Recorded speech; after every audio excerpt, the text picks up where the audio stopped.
আজকে আমরা আলোচনা করতে যাচ্ছি 3ds Max গুরু সিরিজের। এই ভিডিওতে আমরা দেখব কেন পিভট পয়েন্ট এত জরুরি। অনেকে অবজেক্ট মুভ বা রোটেট করতে গিয়ে সমস্যায় পড়েন কারণ তাদের পিভট পয়েন্ট সঠিক জায়গায় থাকে না। এই টিউটোরিয়ালে আমরা শিখব effect pivot only, working pivot এবং কিছু প্রো টিপস যা দিয়ে আপনি আপনার দ্রুততার সাথে মডেলিং তৈরি করতে পারেন। এখানে আমাদের মূল টপিকস হচ্ছে, মূল প্রায়োরিটির বিষয় হচ্ছে এই ভুলটি আর করবেন না। 3D Max এ পিভট পয়েন্টস সঠিক নিয়মে শিখে নিন বা এটা কিভাবে ব্যবহার করতে হয় সেই জিনিসটি আমরা আপনাদের জানাতে চলেছি। মডেলিং এর স্পিড বাড়াতে চান? 3ds Max এ 2026 এর পিভট পয়েন্টের টিপসটি দেখুন। প্রফেশনালরা এভাবেই কাজ করে, জানুন 3ds Max এ পিভট পয়েন্টের গুরুত্ব।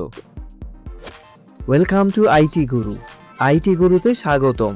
এটি এমন একটি স্থান যেখানে প্রযুক্তি শেখা সহজ, আকর্ষণীয় এবং আমাদের ভাষায়। চলুন আজই শুরু হোক আমাদের শেখার যাত্রা একসাথে আইটি গুরুতে।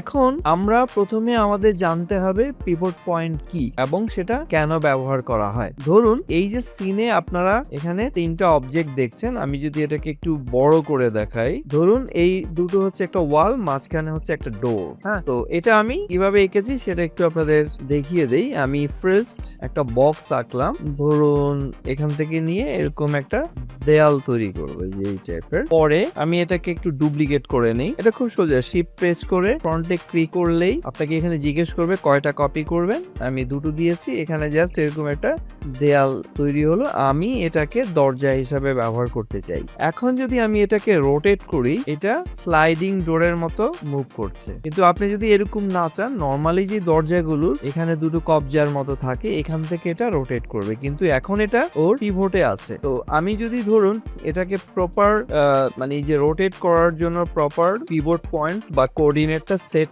না করি, তাহলে এটাকে আমি রোটেট করাতে পারবো না। এটার জন্য আমাদের এখানে এই যে ইউজ পিভট পয়েন্ট সেন্টার, আমি যদি এটা দেই, হ্যাঁ, তাহলে এটা আমার, আবার এটা যদি দেই, এটা এখানে সেন্টারে চলে আসে, এই যে এভাবে সেন্টার থেকে আসে, বা এইভাবে যদি আমি ঘুরি, এভাবে সেন্টার থেকে ঘুরবে। ওকে, আর আরেকটা আছে হলো পিভট পয়েন্ট, এটা হলো কোঅর্ডিনেটর। ও একটা নির্দিষ্ট কোঅর্ডিনেট ট্রান্সফর্ম, যেটা আমার হোম গ্রিডের কোঅর্ডিনেটে আছে। কিন্তু আমরা এটাকে যদি ধরুন পিভট পয়েন্টস, এই যে আমার এটা হচ্ছে পিভট পয়েন্ট সেন্টার, এই সেন্টারটা হচ্ছে মাঝখানে, বাট আমার এই দরজাটা এখান থেকে ঘোরাতে গেলে ওর পয়েন্টটাকে এখানে,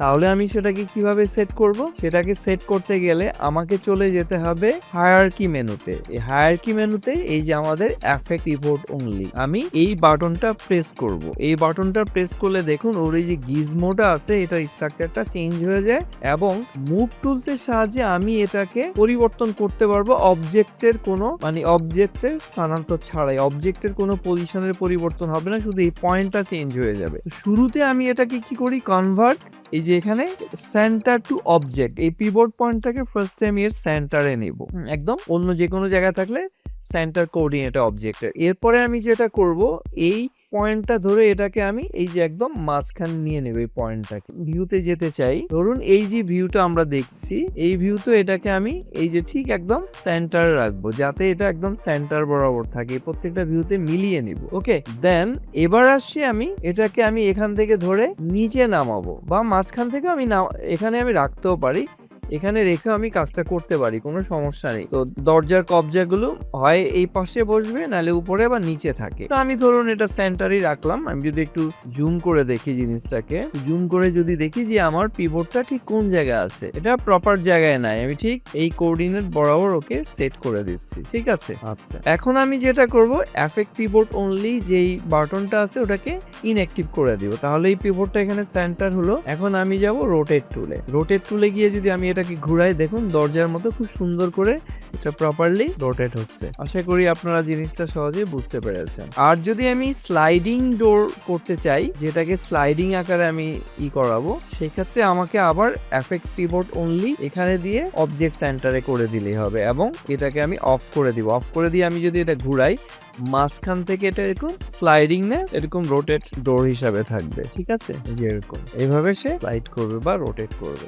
আবার ধরুন আপনি কোনো একটা অবজেক্টকে উপর থেকে নিচে মুভ করতে চান, চান এই যে এখান থেকে করলে এটা মাঝখান থেকে মুভ হয়। আমি যদি চাই যে এটা এখানে না, এই জিনিসটা নিচ থেকে পজিশনে মুভ করবে, মানে এটা এখান থেকে মুভ করবে, সেক্ষেত্রে আমার এখন আছে এফেক্ট পিভট। আমি এটাকে সেন্টারে নিয়ে আসলাম।